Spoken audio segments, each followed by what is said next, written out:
So ఇప్పుడు simple interest and compound interest గురించి చూద్దాము.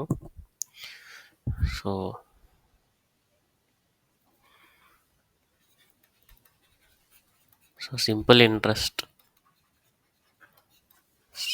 ఫార్ములా ఏంటిది అంటే మన principal amount into time into interest rate by 100. So PTR by 100 అంటారు. PTR by 100. సో ఇప్పుడు ఒకవేళ మన ప్రిన్సిపల్ అమౌంట్ 1000 రూపీస్ అని అనుకుంటే రేట్ 10% పర్ యానం అని అనుకుంటే మనకి టైం 2 years అనుకుంటే సో ఈ ఫార్మ్ ఏమవుతుంది, సింపుల్ ఇంట్రెస్ట్ ఏమవుతుంది, 1000 into 10 into 2/100. So simple interest 200 అవుతుంది. సో ఇది ఎట్లా క్యాలిక్యులేట్ చేయొచ్చు మామూలుగా. సో 1000కి మనకి 10% పర్ ఇయర్. సో 1000లో 10% అంటే 100. ఫస్ట్ ఇయర్కి 100, సెకండ్ ఇయర్కి మళ్ళీ సేమ్ 1000 మీదే ప్రిన్సిపల్ అమౌంట్ మీదే క్యాలిక్యులేట్ చేస్తే టోటల్గా 200. సో ఇది సింపుల్ ఇంట్రెస్ట్. ఇట్లా క్యాలిక్యులేట్ చేస్తాం, పర్సంటేజ్ కనుక్కుంటే సరిపోతుంది. ఓకే, సో ఇంకో ఎగ్జాంపుల్ ఇచ్చాం. సో ఒకవేళ మనకి 5000 ప్రిన్సిపల్ అమౌంట్, సో 2.5 yearsకి క్యాలిక్యులేట్ చేయాలి అంటే ఇంట్రెస్ట్ రేట్ 10% అని ఇస్తే, సో రేట్ 10% అంటే దీనికి ఫ్రాక్షన్లో కన్వర్ట్ చేస్తే 10/100. సో 1/10.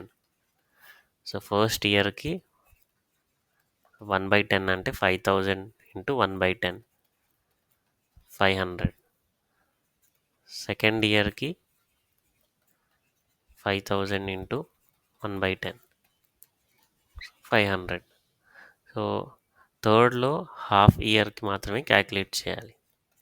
థర్డ్లో హాఫ్ ఇయర్కి మాత్రమే క్యాలిక్యులేట్ చేయాలన్నప్పుడు ఇక్కడ మనకి 1 yearకి 10%. మనం ఈ టైం ఇంటూ రేట్ క్యాలిక్యులేట్ చేస్తే కాన్స్టెంట్ ఉండాలి కాబట్టి ఇక్కడ 10 అవుతుంది. సో మనం 0.5 తీసుకున్నప్పుడు ఇక్కడ ఒక హాఫ్ ఇయర్ తీసుకున్నప్పుడు ఇక్కడ ఏమవ్వాలి, సో ఇది 20% అవ్వాలి. సో 20% అంటే 1/5 ఫ్యాక్టర్. సో ఈ 5000 ఇంటూ 1/20. సో ఇదేమవుతుంది, 250 అవుతుంది. ఓకే, సో ఈ 2.5 ఇయర్స్కి ఈ ఇంట్రెస్ట్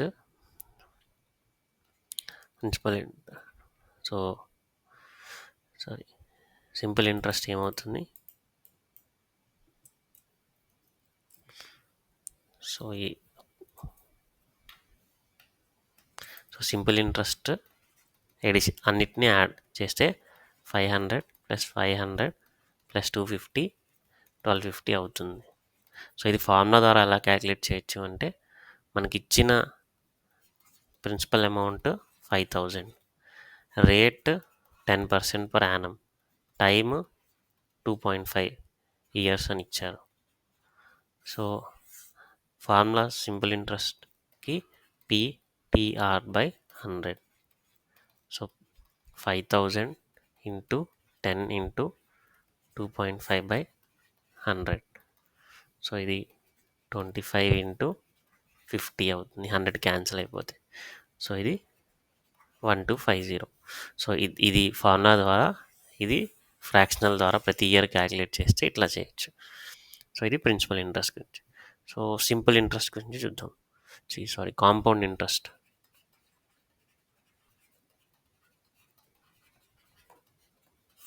సో కాంపౌండ్ ఇంట్రెస్ట్ అంటే formula P into 1 + R/100 whole power n. So n అంటే compounding frequency. So compounding frequency అంటే 6 monthsకి చేస్తున్నామా, 3 monthsకి చేస్తున్నామా, 1 yearకి చేస్తున్నామా అట్లా. సో ఒకవేళ మనకి డ్యూరేషన్ 1.5 years అన్నప్పుడు ప్రతి 3 monthsకి, ప్రతి 6 monthsకి చేస్తే అది 3 times అవుతుంది. ఓకే, సో ఇప్పుడు ఒక ప్రాబ్లం చూద్దాం. సో మనకి అమౌంట్ 1000 రూపీస్ ఉంది. So rate 10%, time 2 years. So ఇప్పుడు దీనికి కాంపౌండ్ ఇంట్రెస్ట్ ఏమవుతుందో చూద్దాం. సో ఫస్ట్ ఇయర్ మీ సింపుల్ ఇంట్రెస్ట్, కాంపౌండ్ ఇంట్రెస్ట్ ఒకటే అవుతుంది. సో ఫ్రాక్షన్ 10% అనేది 1/10 అవుతుంది. సో అది 1000 ఇంటూ 1/10 అంటే 100 అవుతుంది. సెకండ్ ఇయర్కి మళ్ళీ సేమ్, మీ 1000 రూపీస్కి 10% క్యాలిక్యులేట్ చేస్తే 100 అవుతుంది. కానీ ఇప్పుడు మీ ఫస్ట్ ఇయర్ కూడా వడ్డీ కట్టాలి. సో ఫస్ట్ ఇయర్కి కూడా 10% ఆఫ్ ఇది కట్టినప్పుడు అది 10 అవుతుంది. సో 200, 10. సో 210. ఓకే. సో ఇది ఫార్ములా ద్వారా ఎలా చేస్తారు అంటే, so total is equal to 1000 A into 1 plus R by 100, 10/100 into whole square. So 1000 into 11/100, 11 ఇది 1/10. So 1000 into 1 plus 1/10 whole square. So 11 square by 100. So ఇది 121 ఇంటూ 10. సో 1210. సో 1210 అంటే మన principal amount into 1000 plus compound interest 210 కలిపితే total వచ్చిన 1210. Okay. So ఈ formula ద్వారా చేయొచ్చు, కానీ ఒక్కోసారి ఇండెక్స్తో ప్రాబ్లం అవుతుంది. సో ఈ మెథడ్ చేస్తే మనకి ఈజీ. సో ఇంకో ప్రాబ్లం చూద్దాం. సో ఒకవేళ మన principal amount 1000, so time 3 years, rate 10% అని తీసుకుంటే, సో రేట్ 10% అంటే అది 1/10 అవుతుంది ఫ్యాక్టర్. సో ఫస్ట్ ఇయర్కి మీ 1000 రూపీస్కి 1000 ఇంటూ 1/10 అంటే 100 అవుతుంది. సెకండ్ ఇయర్కి same 1000 into 1/10, so 100. So third ఇయర్కి కూడా 100 అవుతుంది. కానీ ఇప్పుడు సెకండ్ ఇయర్కి వెళ్ళేపాటికి ఈ 100కి కూడా మనం వడ్డీ కట్టాలి. సో ఈ 10% అంటే 10 అవుతుంది. సో థర్డ్ ఇయర్ వచ్చేపాటికి ఈ మొత్తం వడ్డీకి సెకండ్ ఇయర్ వరకు వచ్చిన వడ్డీ కట్టాలి. సో దీని 200లో 10% అంటే 20. సో ఈ మళ్ళీ 10లో అంటే 1. సో ఈ 331. సో 331. సో ఈ ప్రాబ్లమ్స్ ఏంటంటే మీ ప్రిన్సిపల్ అమౌంట్కి టోటల్ అమౌంట్కి compound interest, only compound interest అడిగినప్పుడు ఇది ఈజీగా చేయొచ్చు. ఇప్పుడు ఈ ఫార్ములాతో చేయాలి అంటే, సో ప్రిన్సిపల్ అమౌంట్ 1000 ఉంది, రేట్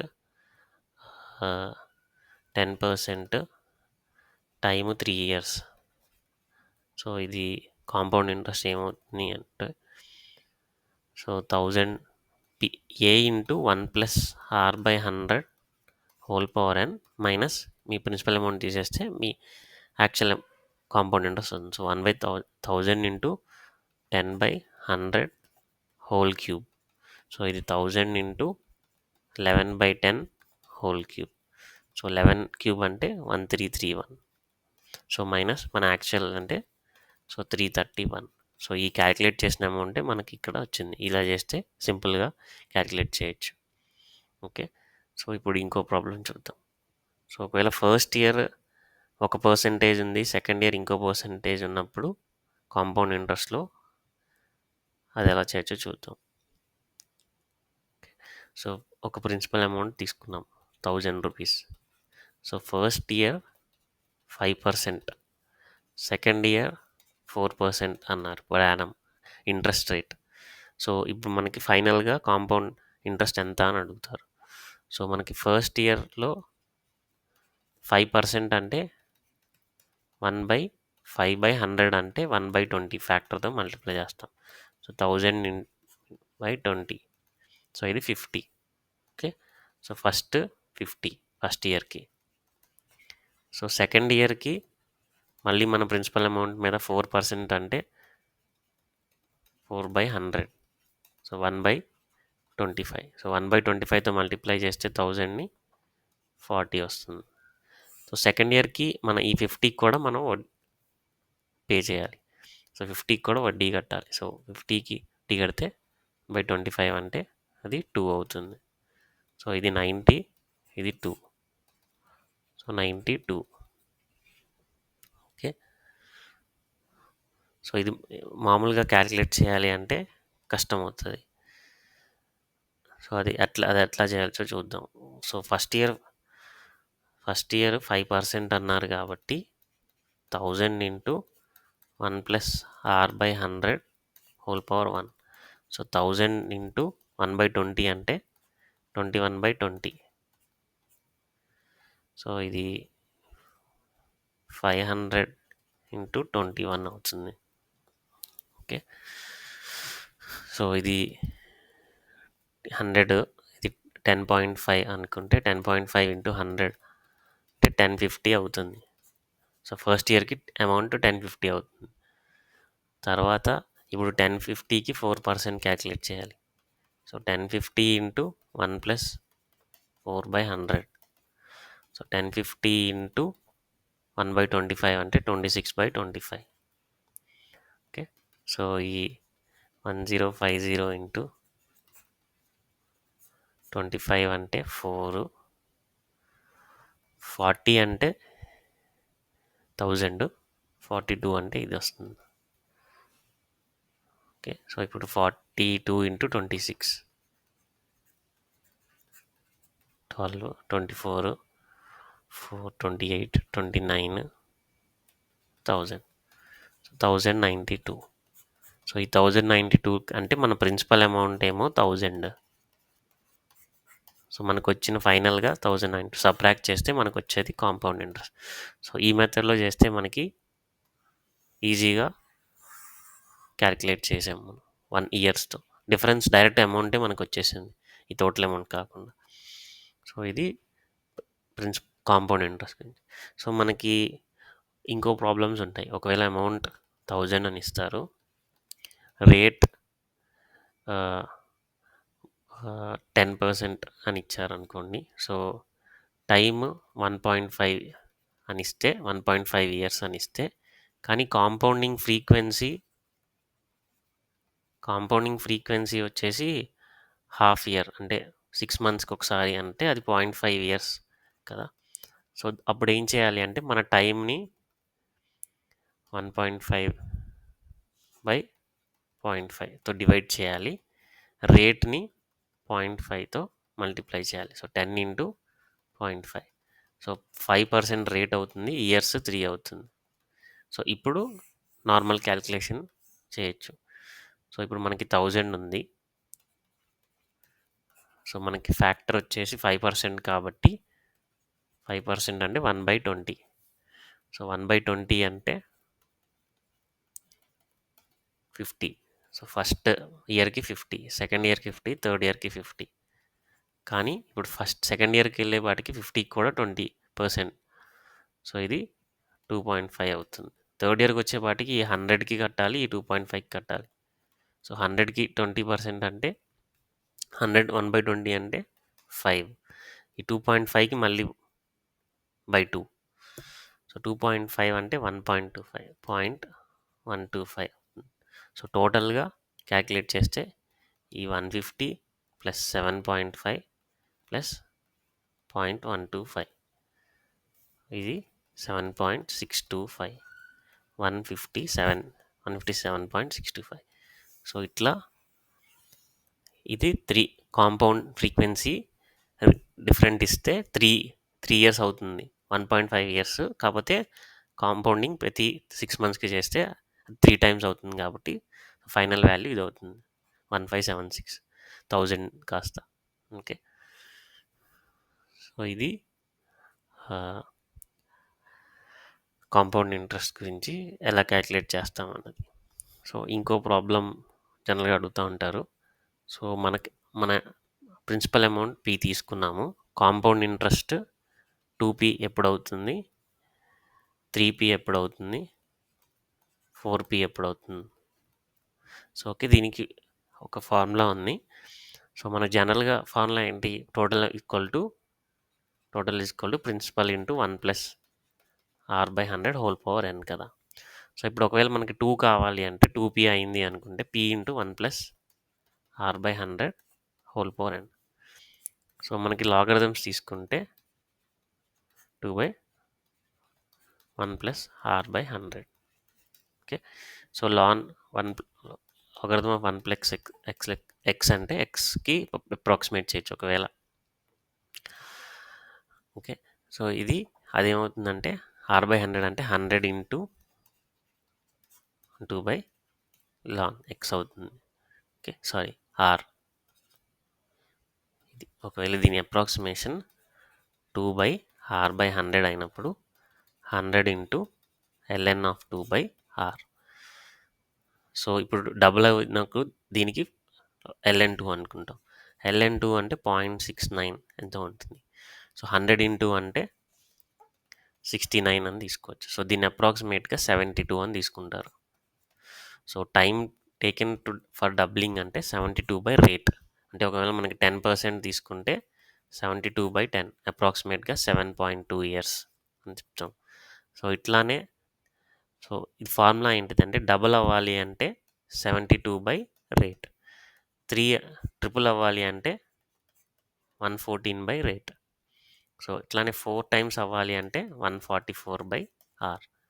సో మనం ఒకవేళ 10% తీసుకుంటే ఇందులో సబ్స్టిట్యూట్ చేస్తే 14.4 ఇయర్స్కి